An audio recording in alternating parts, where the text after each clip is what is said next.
Welcome back. Another gifted education presentation. Good feedback on the last one to the gentleman that said he watched it and his wife enjoyed it and she went and filled out a gifted performance application for coaching. I see you. Thanks for filling out that application. I hope the last video gets you closer to your goals and your coach helps you along the way. Today's video is the first in what could potentially be, or what will most likely be, a series that we will call Universal Truths. So when you look at the health and fitness space, a lot of people say there's no universal truths. It's individualization is everything. Every person, different body, different goals, different, methods of coaching. True and false. Some things within the industry, within the field, are universal truths. The first one that we're highlighting today is going to be the calorie deficit. People for as long as macro tracking and calorie tracking have been popular, a couple decades now, have been shouting out into the ether, calories in, calories out. If one is greater than the other, weight will either go up or down to the same, weight will stay the same. It's not necessarily untrue. At a very, very zoomed out level, very oversimplified level, this is the truth. The calorie deficit is one of our first universal truths in health and fitness. So a calorie deficit equals weight loss. Correct. Surface level, 100% correct, factual statement. It's an extreme simplification, but calories in versus calories out will dictate weight loss, in that if calories in is greater than the calories out, you will gain weight. Calories out is greater than calories in, you will lose weight. If the two are roughly the same on a 7-day running average, chances are you will maintain weight. There are obviously going to be some fluctuations on the scale based on water weight, based on menstrual cycle, based on bowel movements, timing of food. But if you take running averages over weeks, months, years, if calories remain the same, in versus out, you will maintain weight. Like we said, out is greater than in, you'll lose. In greater than out, you will gain. This is based on the first law of thermodynamics. Look it up. Essentially states that matter cannot be created nor destroyed. Energy cannot be created nor destroyed. Within a system, the human body is a very complex system, and energy cannot be created nor destroyed. So if the energy that you are consuming is greater than the energy that you are expending, there needs to be a storage form of that. Your body can't destroy that energy or create energy out of nothing. So first law of thermodynamics basically extremely simplifies the weight loss process into a calories in versus calories out equation. CICO is what you'll often hear people say, or the abbreviation that people will use. Now, how much weight loss can we actually expect? Again, a bit of a simplification. It's going to depend on the individual, but roughly, you can expect a 3,500 calorie deficit. Doesn't have to be in a week, doesn't have to be in a month, doesn't have to be in a year. A 3,500 calorie deficit will equate to around 1 pound of weight loss. Weight loss, weight loss. Don't confuse the two terms. We have to define what is weight loss, what is fat loss. Fat loss is a loss, we'll say 1 pound, of adipose tissue, of actual fat tissue on your body. Weight loss can come from anything. Can it come from fat tissue? Absolutely. But it can also come from a lot of other areas that we're going to discuss on the next slide. Muscle mass, organ mass, all of that stuff. So don't confuse weight loss and fat loss. The individuals on the right, right there, were in a massive, massive calorie deficit. They lost a lot of weight. But if you look at those individuals, they are not the ideal physique in terms of a body composition standpoint that people are looking for. Those are individuals who have undergone over-exercise, under-malnourished starvation conditions. Very little muscle mass, brittle bones, low body fat, not ideal. On the left here, I get this confused, over that direction, we have Hattie Boydell and her man, who just recently competed, I believe, in like the WBFF World Championship, something like that. Those are individuals that have undergone a not weight loss diet, fat loss diet. They are coming up on the end of a fat loss diet. Till body fats are extremely, extremely low there. They might not be your ideal, but they are closer to an ideal when we look at the bodybuilding and general health and fitness space. A lower body fat percentage, not necessarily just a low number on a scale, which would be achieved by the individuals on the right as well. So how do we actually establish that deficit? That's the big question. People understand calorie deficit equals weight loss. Got it. Start resistance training. It might be more fat loss. Maybe if I eat enough protein, that'll help. So how do we actually create that deficit though? There's kind of two routes that you can go. It's eat less or move more. So just as simple as the calories in versus calories out is the equation for creating a deficit. You can eat less or you can move more. There are limits on both of those. We at Gifted Performance encourage that you do a little bit of both instead of choosing one or the other. So you can either increase energy expenditure, that would be move more, or you can eat less. That would be reducing your caloric or your energy intake. There are some exceptions to this rule, like there are to all rules. Remember that exceptions are a smaller percentage. They are not the majority. If we look at a probability chart, a probability that you have one of these issues in your current position, the probability is low. It's not non-existent, but it is still low. These conditions that, really, really throw off your calories in, calories out, energy expenditure, reducing intake kind of equation here, be things like thrifty phenotypes. Those have come back into vogue. People are talking about, when I diet, my body adapts very quickly. My energy expenditure goes super low. I have to diet on very low calories. Again, chances are it's probably just an individual with low muscle mass. Reduced energy expenditure during exercise, so exercise efficiency, so your body burns less calories during exercise, and then digestive efficiency as well. Your body starts to be able to pull more calories out of the food that you're eating. Your body's very smart. Your body is very resistant to starvation. And when we say starvation, I really mean any calorie deficit.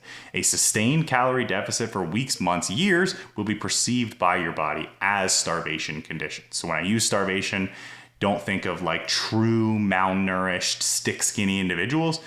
Just think of just being in a sustained calorie deficit because your body perceives that as starvation.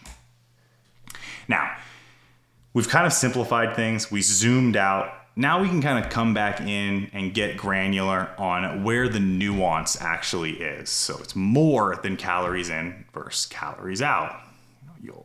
A deficit will cause weight loss, which we already talked about, but not necessarily fat loss. Fat loss is a little bit more in terms of, a little bit deeper in terms of optimizing the system. Weight loss is relatively easy. Just eat less, move around more.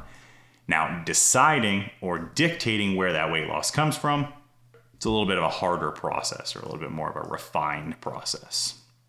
Now, weight loss, like we talked about, in a traditional starvation. So starvation can be, like concentration camps, Holocaust, that can be starvation. Under controlled observed standpoint, you can go for like the Minnesota starvation study.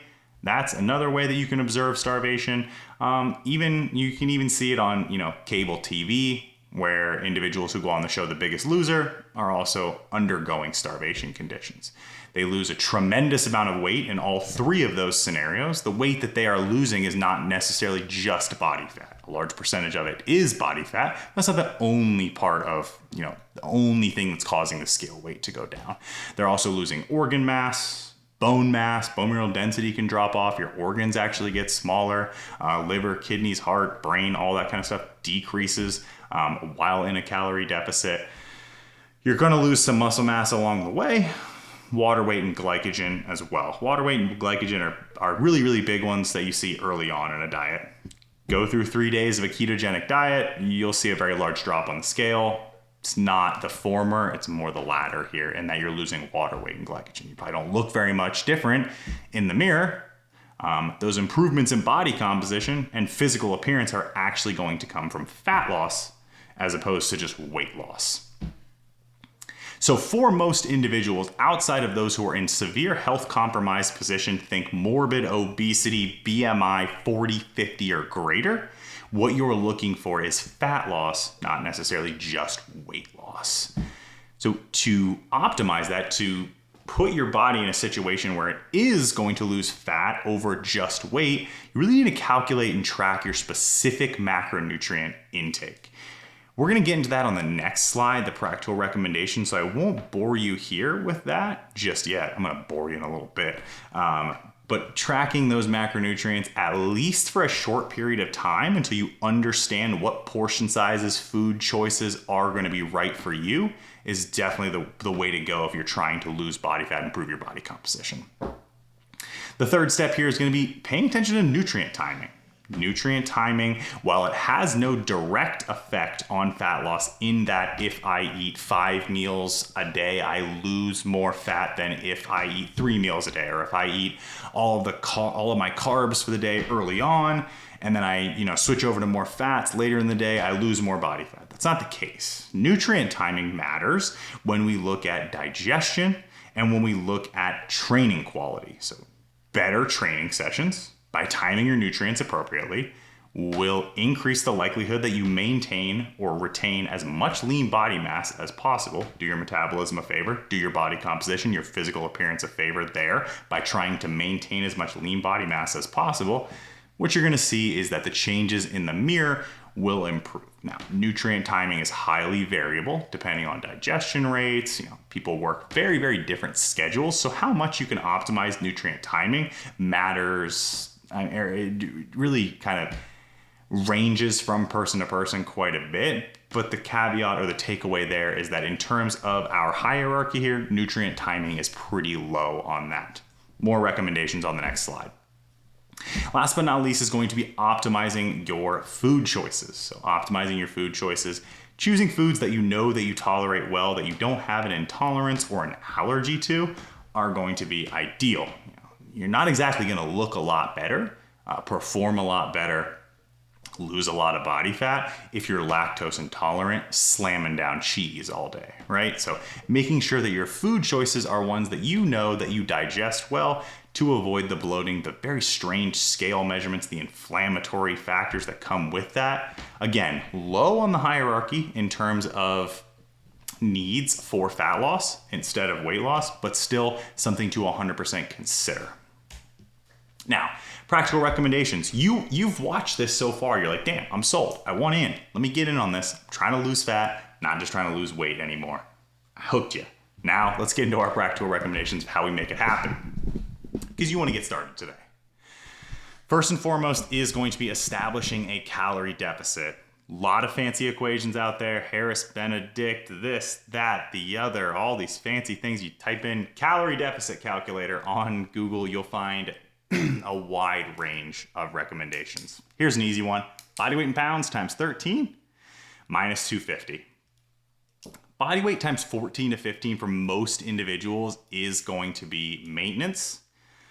Body weight in pounds times 12 to 13 is a deficit.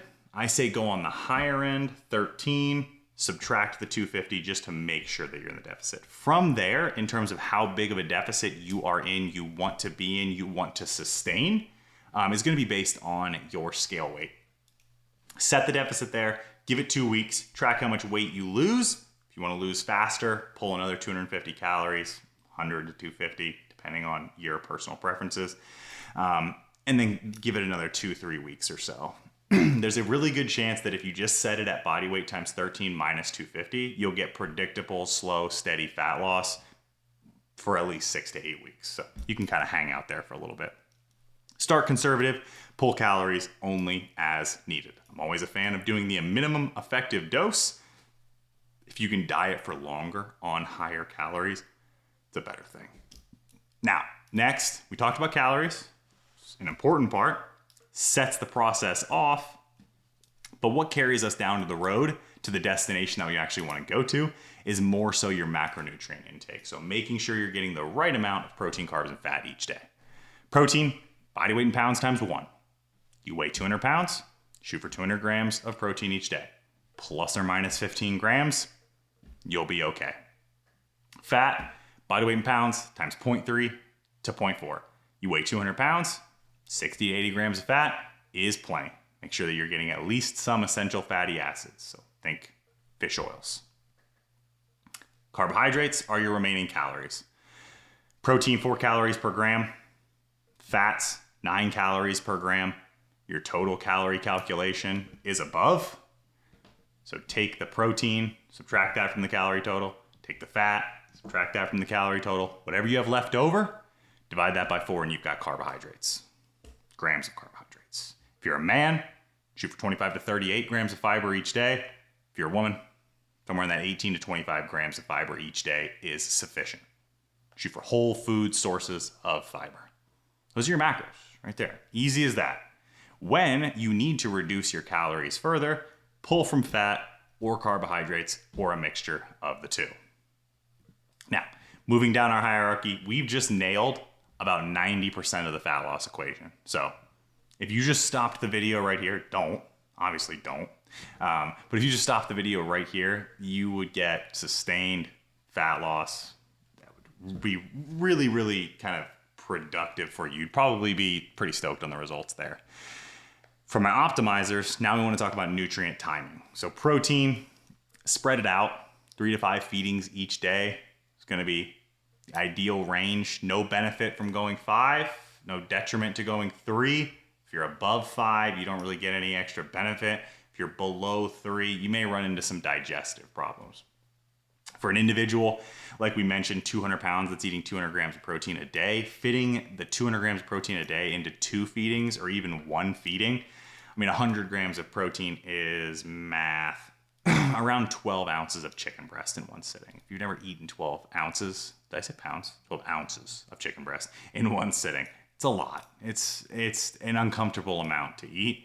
Getting in the rest of your calories is going to be tough. So spread it out, 3, 4, up to 5. 1 to 2 is just a logistical nightmare. 5 plus 6, 7, 8, you don't really gain any extra benefit. And you just got to pack more Tupperwares, eat more meals throughout the day. So don't give yourself that inconvenience. Carbohydrates, 60 to 80% of your daily carbohydrates pre and post training. Where you fall in that range is up to you. Just putting those carbohydrates around the training will ensure that you have adequate glycogen stores and blood glucose to get through that training session. And then putting another large bolus or large chunk of your carbohydrates post-training will just set off that glycogen replenishment post-training so that you're ready for your training session the following day. The rest of your day, go ahead and get in the 20 to 40% of your total carbohydrates as you see fit. You like having them with breakfast? Cool. You like having them late at night? Completely fine. Up to you. Fats, try and keep your fat intake, at least high fat meals, away from training to avoid slowing down digestion. So putting a large amount of fat into your stomach with protein and carbohydrate will slow down that digestive process, delay gastric emptying. So what you end up with just like a lot of just food sitting in your stomach at once. Take that into the squat rack. Not ideal conditions there.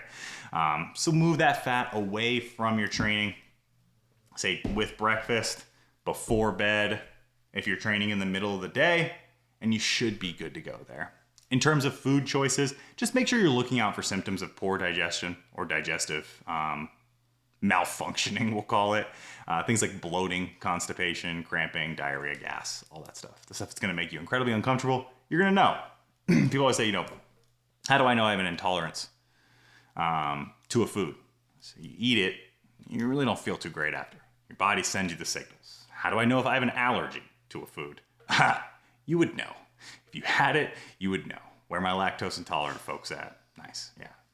That dairy sneaks its way into a meal and you got booty distress for hours to come. But that's pretty much the long and the short of it there in terms of calorie deficits. Do they cause weight loss? Yes. Universal truth of the health and fitness industry is calorie deficits will cause you to lose weight. What's the nuance there is how do I make sure that I'm losing fat and not just weight? That's the important part. That's when it's going to improve your body composition. That's what's going to make you look better with your shirt off, pants off, underwear off. It's going to make you look better naked. Don't lie to me. That's your goal at the end of the day. Hope this video helped. Stay tuned. We're going to do videos like this every Thursday, educational content that's going to help you set yourself up to build muscle, lose fat, be fitter, be sexier, be more awesome. And guess what? Might even be more gifted. We'll see you on the next one. Peace.